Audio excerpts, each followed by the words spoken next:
we're able to do that. And so I guess for you, when it comes to opting out, when it comes to choosing that hopeful alternate, what do you hope to see in the world at large in the future?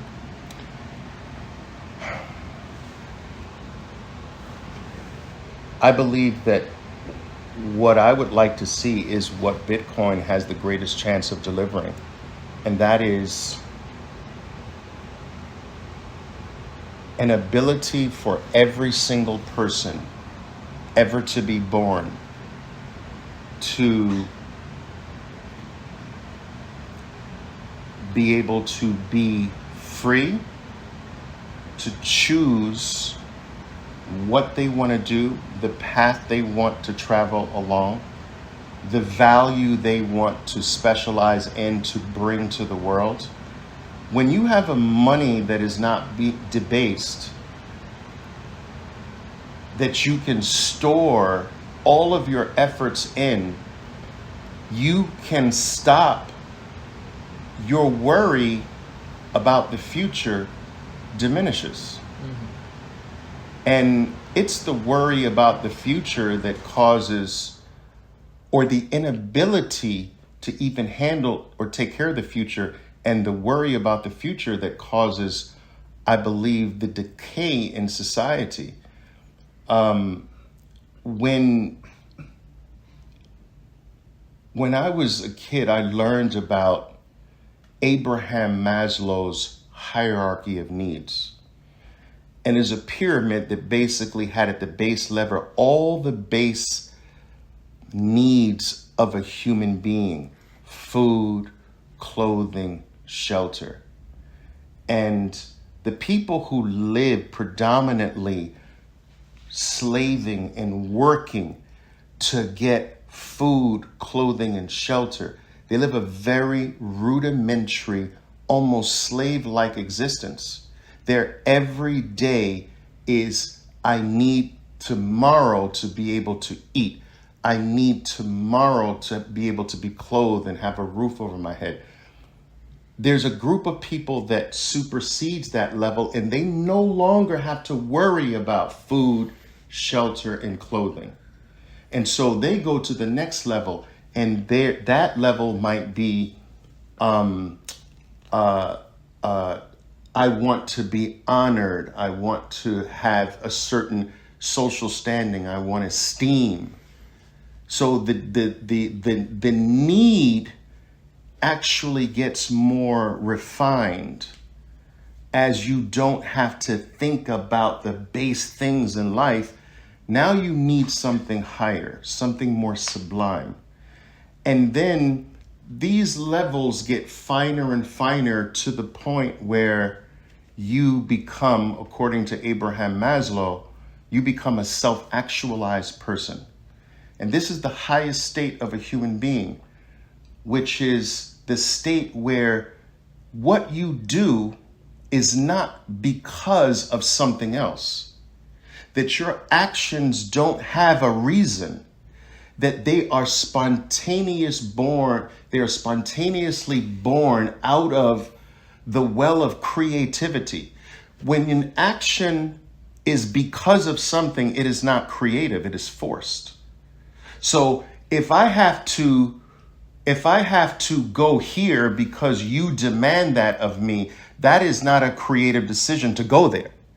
And so when all of your basic needs are taken care of, you become a creative individual.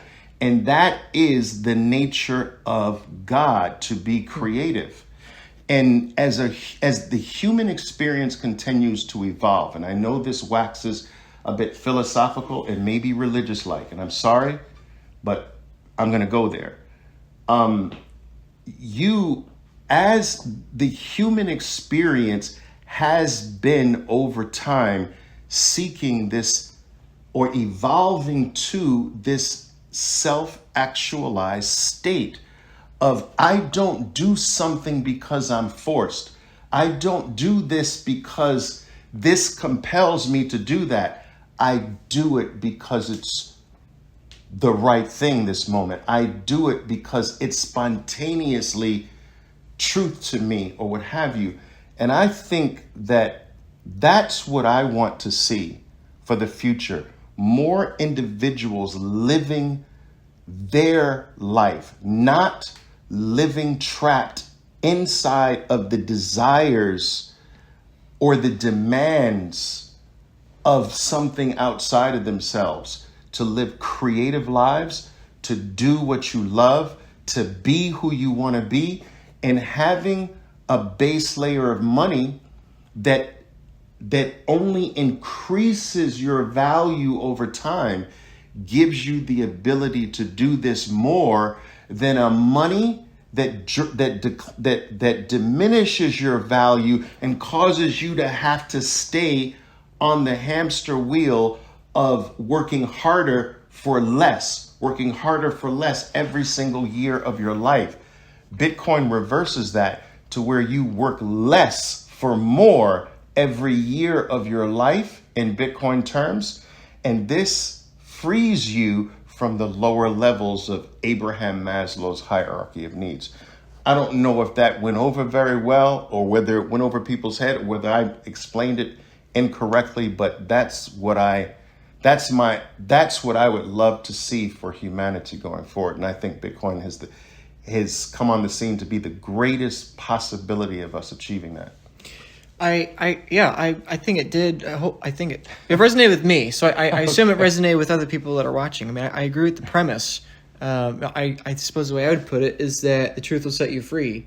And in this case, when we have the base layer of society and the current age in the material world being misinformation and lies, having something that is a source of truth, having something that is objective, having something that is decentralized in the face of that is very difficult to see from within the web of lies, but once you understand it, it's very difficult to unsee. So, well, and if I could try to just very shorten that, if I were to give you a US dollar bill or $100 bill, and I put a time limit on when you can spend that for value, and let's say over a 1 year period, that $100 bill becomes unusable, unspendable, you are going to be incentivized to just do something with it.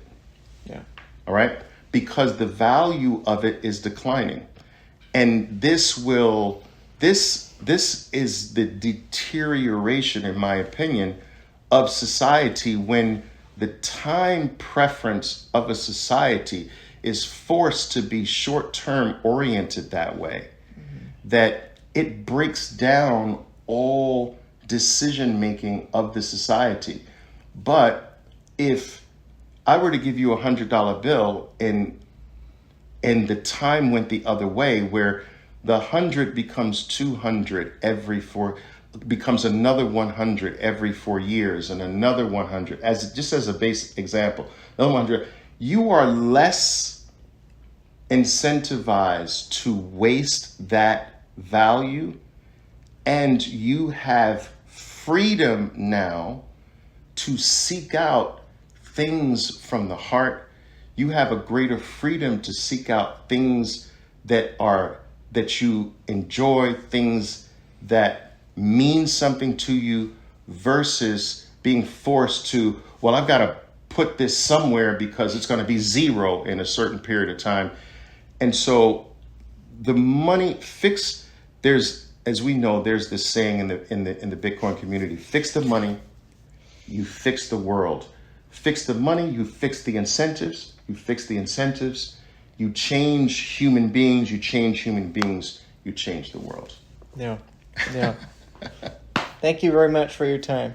Thank you, man. It's an honor. It's good to have you. First time in Miami. Yeah, Miami. I live here in Florida part of the year, so it's amazing to get him here for the first time. Yeah, so well, thank you. Glad to have him. Appreciate your time. Man. Thank you. Thanks. Ciao. I Boom. really appreciate you taking the time to engage with this Bitcoin content. I put in so much work into these educational services, put them out there for free, hopefully to get as many people interested in these messages as possible and having new perspectives when it comes to understanding Bitcoin. And this is because I think the first and foremost problem facing Bitcoin adoption is the need for education. And so hopefully this video has serviced that need for you. And secondly, it's the need for self-custody. Self-custodying your Bitcoin is extremely important, and I highly encourage you to do it as soon as possible, because as Bitcoin increases in adoption, increases in speed, and increases in demand, not just from people, but from high net worth individuals, companies, corporations, and organizations. In all these cases, the demand for self-custody solutions is only going to exponentially increase. And so wherever you are in your Bitcoin journey, if you are buying Bitcoin, if you are trying to understand Bitcoin better, I highly encourage that after the education, you quickly get into that self-custody route. It's very intimidating for people. It's very hard. People understand where to go. And that's why not only do I put out this free content out there for you to enjoy, but I also do everything I can to accelerate that self-custody adoption. So I do work at the Bitcoin Advisor. If you have an interest in a collaborative custody multi-sig solution, an estate plan, not just for you, but for your family, for your kids, your loved ones, your business, your church, your organization, whatever it is, if you are looking to have an understanding of self-custody, the trade-offs of single sig, of multi-sig, collaborative custody, fully self-sovereign custody, whatever the case, I'm happy to help. Our primary goal, my primary goal, is to help you have a secure transition of your Bitcoin off exchanges into your own hands. Okay, I'm here to simplify the process, address your challenges and your questions, and ensure you feel confident every step of the way. So you can find me at thebitcoinadvisor.com/Luke Broyles. You can book a free consultation with me there. You can book a free meeting with there. I'm happy to answer any questions you have.